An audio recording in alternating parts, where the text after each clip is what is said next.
Welcome back to the Coach's Corner. John Stanko of Gaels.com, being joined by Joe Pienta, director of the cross country and track and field program here at Iona. Joe, thank you for the time.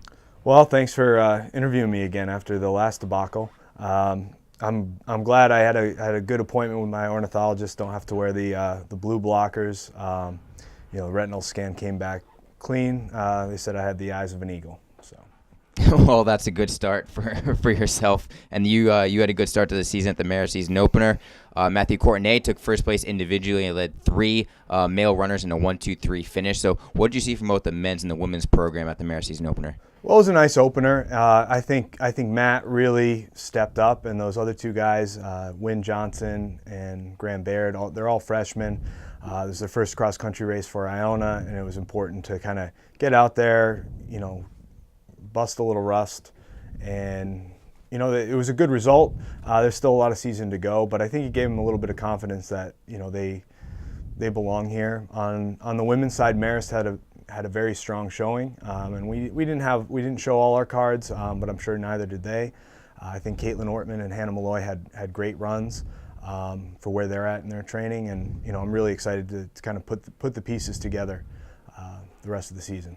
We took last weekend off, and this upcoming Friday is one of your biggest meets of the season, the Brother John Patty Doyle Meet of Champions, I believe the 24th annual race this year. Can you talk a little bit about that race and what it's meant to you here as a coach here at Iona? Well, it's a great event, and going back, when I first got here, Ricardo put me in charge of setting it up, and it's always been my biggest stressor of the year, setting it up and getting teams here. But it's a nice event. It's a legendary course at Van Cortlandt Park. Not a lot of people always want to run here, but that's the fun part of being near New York City. It's a great event. A lot of teams come from all over the place to run here and get a chance to race in the city. We're really excited about it. It's another event for us to kind of see where our kids are at. We're still putting all the pieces together.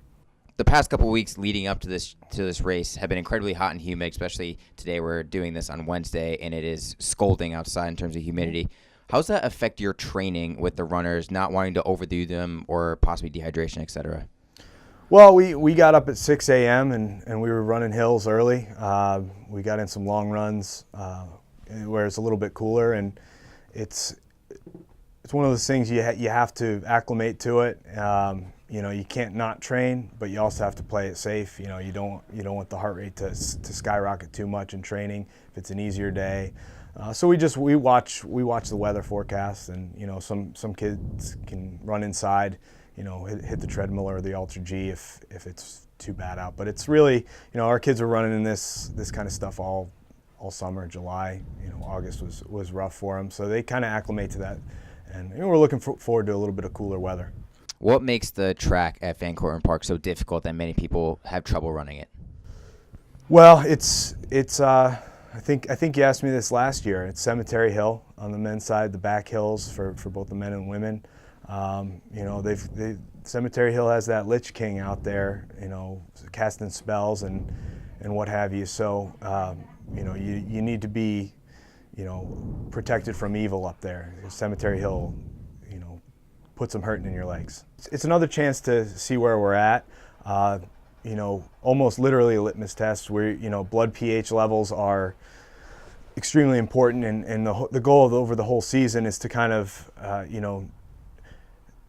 neutralize some of the sting that you get in your legs from running hard and running fast. And but we're not taking blood or anything. I'm not some sort of vampire or hemophile or anything like that. But it is it's a gauge for us, and every race is kind of a test. But it's also the racing. We're a lot different than other sports where you play a game. You're getting used to playing with the teammates, such like that. Each race you only have so many efforts in a season, and everything depends on the championship season for us. So the whole season we're just trying to kind of get some hard efforts in to see where we're at and to get us ready for that championship season. And it's almost as if we're just trying to level up, the entire season. And this is another quest for us. I think the best analogy I can think of is Dungeons and Dragons. And it's going to be something where, You know, we've already talked about the Necromancer in Cemetery Hill. Every race is going to have its challenges. It's going to be kind of a harder quest. You can't do those types of quests all the time. But we're just trying to build up that aerobic capacity over 3 months or so for NCAA championships. We'll be going out to Penn State, and they're going to have hordes of orcs and goblins and warlords and such for us to kind of do battle with. That's going to be a good test for us. We're going up to the Capital Region for MAC championships. That's going to, it's Albany, it's the capital of New York. You've got all sorts of thieves and rogues to deal with up there. And then, hopefully, knock on wood with weather, but we're going to be dealing with the elements both in Buffalo and Wisconsin. There's going to be some frost giants, some yetis, some winter wolves, things like that. All right, Coach. Well, best of luck at the Meet of Champions this Friday, and thank you for your time. No problem.